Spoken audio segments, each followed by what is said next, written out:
الفيديو ده لكل اولياء الامور اللي بيسالوا عن اختبارات الذكاء. في اختبارات كتير جدا بتقيس الذكاء، اشهرهم هنا في مصر اختبار ستانفورد بني واختبار الويكسلر. اختبار الذكاء عموما بيقيس الانتباه، تركيز، الذاكره والفهم والادراك، التفكير المجرد، المعرفه العامه، قدره على التخطيط، القدره البصريه الحركيه، والقدرات اللفظيه. ده باختصار كده ايه الحاجات اللي بتقيسها اختبار الذكاء. في شوية حاجات لازم نراعيها قبل ما نيجي نعمل اختبار ذكاء. مهم جدا ان انا اراعي المشاكل اللي تخص مشاكل اللغة، مشاكل التواصل، لو طفل مش بيتكلم خالص، لو طفل مش بيتواصل بصريا معايا خالص، لو طفل ان هو عنده سي بي او حاجه من الحاجات ديت، ان هو مش هيقدر يتحرك. سي بي ده اللي هو الشلل الدماغي، مش هيقدر يحرك ايديه وحاجات زي كده معايا.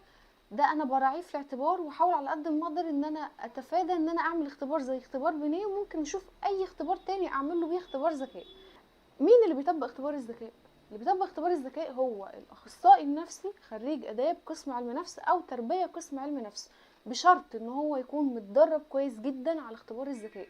فده معناه انكم تسالوا مين اللي هيطبق اختبار الذكاء على اولادكم. الاختبار بيتطبق من سن 2 لحد سن 85 سنة. الاختبار بيتكون من 10 اختبارات فرعية. ده اختبار ستانفورد بني الصورة الخامسة اللي انا هتكلم عليه في الفيديو ده. مدة الاختبار ده تحديدا من 15 دقيقة ل 75 دقيقة، ده في الافريج. وفي ناس بتقول يعني بيطبقوا من 45 ل 90 دقيقة. ليه بقى الاختبار سعره غالي؟ يعني ليه مشكلة الاختبار ده بالذات اختبار بنيه تحديدا؟ بنسمع ارقام زي 1000 جنيه في الجلسة، 700 جنيه في الجلسة، 800 جنيه في الجلسة وحاجات كده.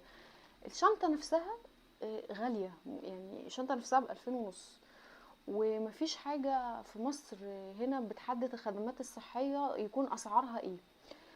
وفي نفس الوقت يعني الناس المراكز يعني حابة ان هي تستفيد، فخلينا نقول ان في اسعار متفاوتة في اختبار الذكاء. مفيش سعر محدد لاختبار الذكاء في مكان معين. من اول الحكومة، المستشفيات الحكومة بتطبق نفس الاختبار، اختبار ستانفورد بني الصورة الخامسة، من اول 30 جنيه لحد 1000 جنيه.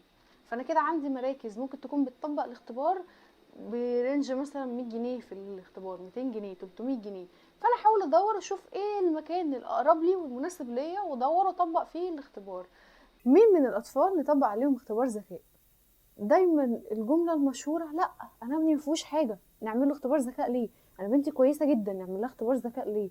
اختبار الذكاء بيتعمل لاي طفل عنده مشاكل نفسيه، مشاكل سلوكيه، عنده مشاكل في الادراك، في الفهم، في الذاكره، في الانتباه، في التركيز، عنده صعوبات تعلم، عنده بطء تعلم، عنده مشاكل في القدرات العقليه.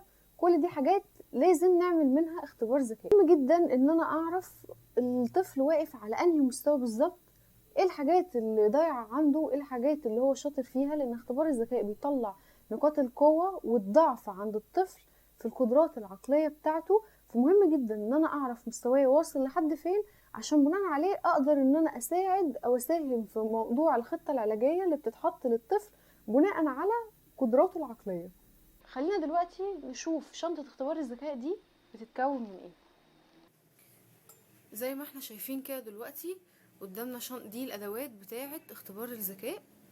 بتتكون من 3 كوبايات دول، تمام، والكوره، الكوره دي، وكمان معانا 3 كتب ولوحه الاشكال،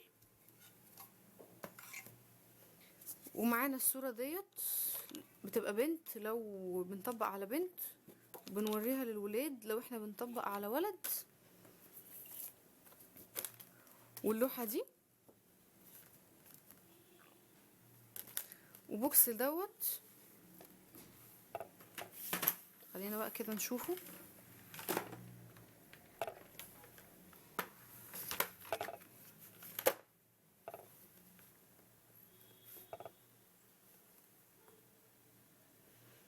في المكعبات دول، والقطة، والجزمة، والبطة اهي، والعصفورة، وعربية، والبطاقات دي، ومعلقة، والمكعبات دول والمكعبات دول. وبكده نبقى احنا عرفنا ايه هي مكونات اختبار الذكاء، وبيقيس ايه، ومين اللي المفروض يطبقه.